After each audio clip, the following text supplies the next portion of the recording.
In this second session, we're going to look at how we can identify knitted stitches ourselves and also look at sustainable alternatives to creating our own yarn. So we're now going to move on to looking at how we identify a knitted stitch and how we start to understand the construction of knitted fabrics. So we're going to break it down to an individual knit stitch and really look at the shape that that creates, and that's something that we can then look at within a fabric. So I've got these examples here of how I've used yarn and created the knitted stitches and constructed them together. I've broken that shape down here, and we're then actually going to use this bendable wire to create these stitches, and I want to see how you actually can put these together. So I'm going to get 2 plain bits of wire, and then I'm going to ask you to make this. Okay, so now you've been introduced to what a knit stitch looks like and the shape. I want you to take one of these bits of wire and bend it into that shape. So this is really easy to bend, this wire. And please don't worry about making your shape perfect. We just want to get the overall look and feel of a knit stitch. We're then going to get our second bit of wire and do the exact same thing. I'm going to bend that up. And then I'm going to bend it back down.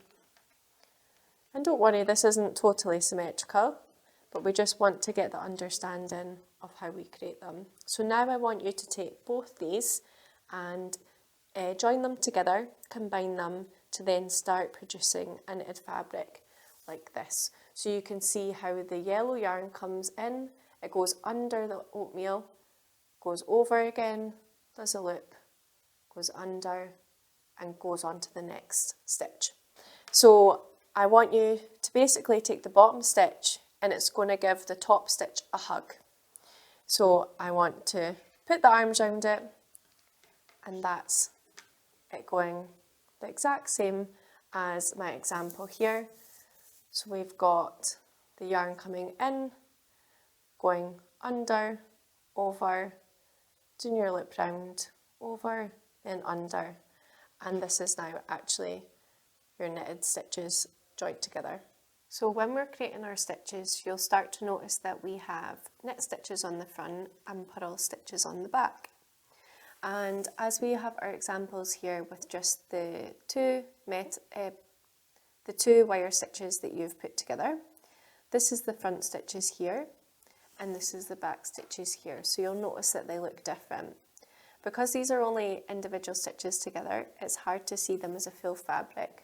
So I've got an example here of 5 stitches all knitted together. This is the front, which is the knit stitches, and this is the back, which is the purl stitches. And what you'll start to notice is you're getting a wiggle pattern on the back and V's on the front. And as we start to do our sampling and our knitting, I'll start highlighting that, and you can start to recognise the V's on the knit side and the wiggles on the purl side.